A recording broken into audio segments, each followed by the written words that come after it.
Hello, and welcome to the Political Dynamic. This is my first video on this channel in a long time. I renamed the channel. I'm going to be shifting focus. This is going to be my second real-life type vlog video. The last one was about 2 years ago, and it was when I unpacked that book up there on my shelf, Mindhunter by John Douglas. So in 2 years, a lot changes. High school no more. In college, John Jay College of Criminal Justice.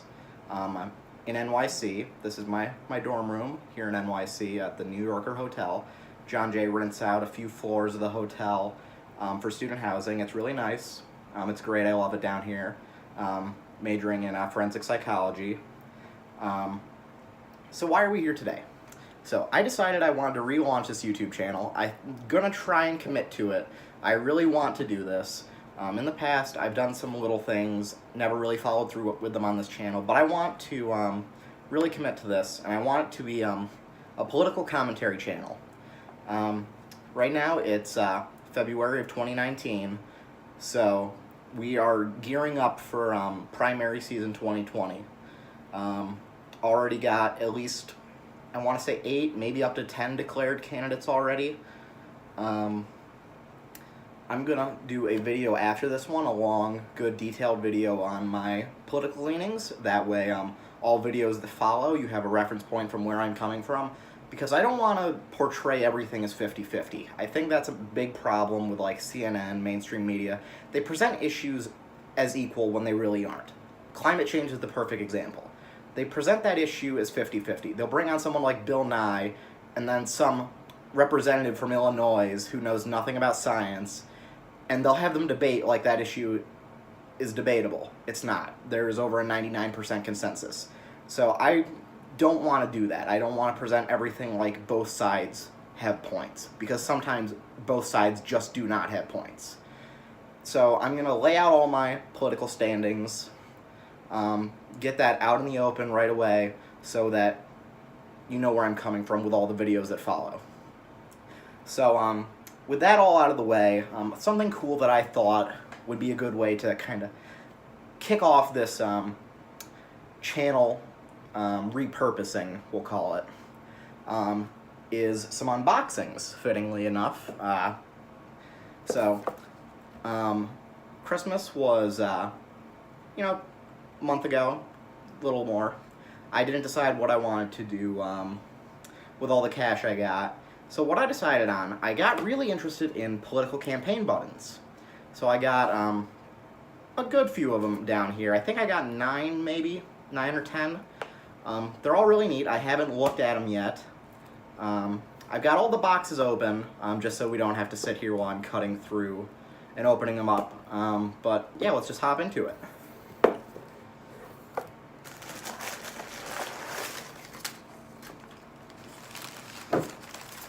Bubble wrap. Oh, that's a winner right off the bat. That is classic. Ronald Reagan, 1968 campaign, I want to say. They can't lick our dick. Good job, Ronnie. Rich. Damn it. Reagan on the brain. I do have a Reagan pin. Package number 2.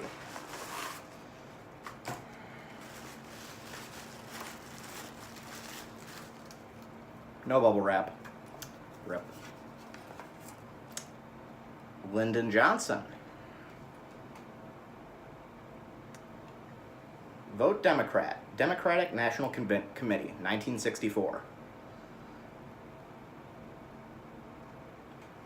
Very cool, very cool.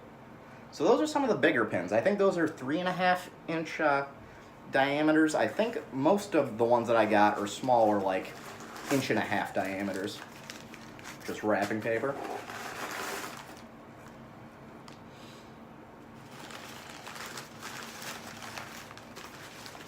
It's hidden in here somewhere.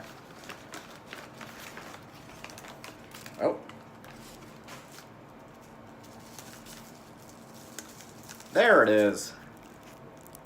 Reagan Bush, 84.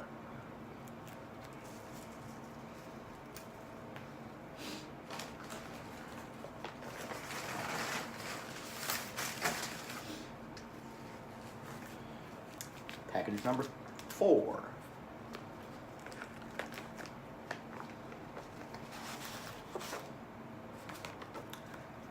Classic. I Like Ike, Dwight Eisenhower. Probably the second best Republican president of the 20th century, I'd say. I'd put him behind Teddy Roosevelt. I think that's probably how most paleo conservatives probably feel as well. Some of the neocons might, they still swear by Lord Reagan.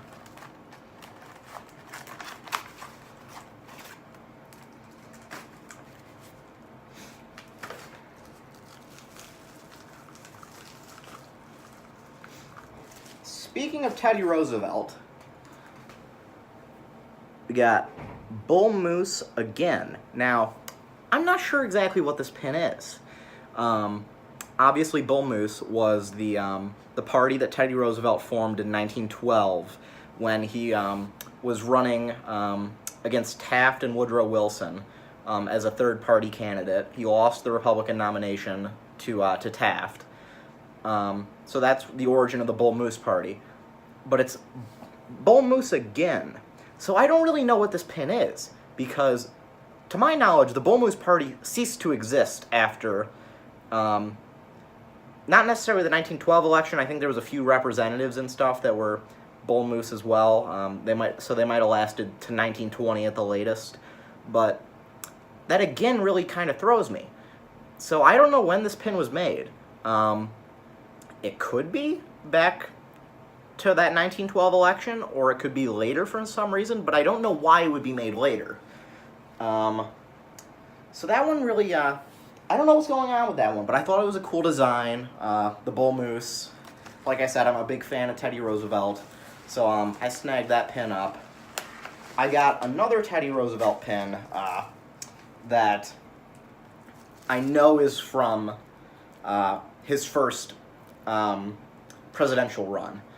And I don't actually have that one here. It's back home in Oswego. It's getting a nice frame on it because that one is very old, and I paid more than all of these ones combined for that pin. It's really cool. I'll do a little video whenever I get that, probably in like middle of March or April or something. So the next pin here, we got more bubble wrap. Bush Cheney 04. Yeah, I mean, I don't know really what to say about it. I mean, simple design, but that feels so 2004. Like, some of these pins, you can feel the nostalgia. You get the era they're from. Like, the Bush Reagan, like, that just screams 1990s. Look at that text design. It's simple, but, like, it's so cool. We got 2 more packages here, 2 or 3 pins left. Another envelope. This one's got 2 in it. Alright, first one, we have a 1940 Franklin Roosevelt. This one came in a nice little plastic sleeve here. I used to collect coins, didn't really get super into that, but I remember back when I was collecting coins, they'd come in things like this sometimes, so just keep it kind of safe. So that's a 1940 election Franklin Roosevelt. Franklin Roosevelt, by the way, I think is by far the best U.S. president. The New Deal, reinvigorating the economy, the leadership to get the nation through most of World War II. It's hard to argue with Franklin Roosevelt. So the second one here, we have another Franklin Roosevelt, but this one, the little tag on the back says 1967. So I guess this was a later make. Again, I don't really know why they'd be doing that, but yep, get it out of the bag actually, so get a little better view of it.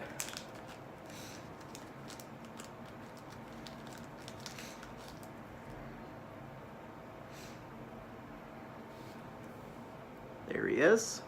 Good old FDR.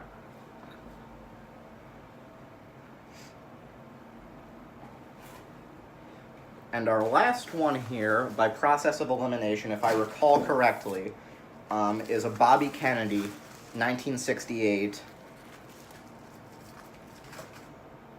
Yep. Vote for our next president, Robert F. Kennedy. There he is, in all his glory, Bobby Kennedy. You know, gone before his time. 1968, probably the craziest year of American, or modern American politics, post-World War II. You know, you lose MLK. Bobby Kennedy announces his campaign in, like, March, and he's dead in, like, June, shot, you know. So, just a bunch of assassinations, a tumultuous primary, Lyndon Johnson deciding not to run for president again. Richard Nixon gets the Republican nomination with probably the most shocking late career revival of any politician. You know, after he lost his first presidential race, he might have ran for a second before 68, I don't remember exactly, but Richard Nixon was dead politically. Nobody ever would have foreseen in, like, 1964 Richard Nixon president. So very strange late career revival. Robert Kennedy, I think he would have stomped Nixon in a general. And it's sad, you know.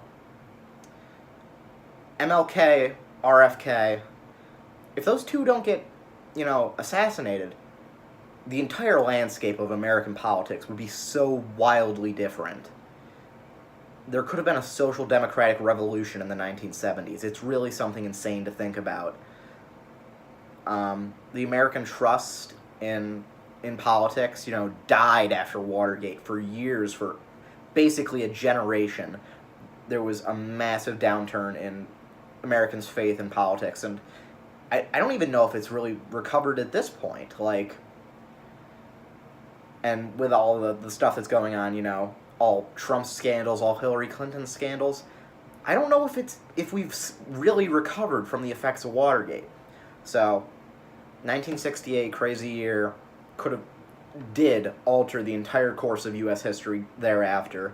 So yeah, let's get all the pins out here, I guess, and I'll do one little final shot and show them all. So I hope this was a cool little update video, kinda. Lets you know where I'm at in life and what I want to do with this channel. And I hope that you 24 subscribers that have gone a year without a video, I hope you stick around, and I hope that, you know, new subscribers who join on along the way, they come back and they watch this video and they go, man, that dude needed to lose some weight, and I can't believe this channel started off with this this video. So, just get a little look here.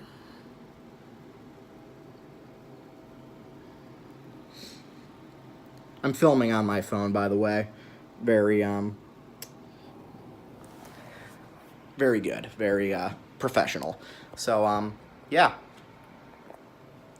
Thanks for watching that 15-minute video of me talking to myself.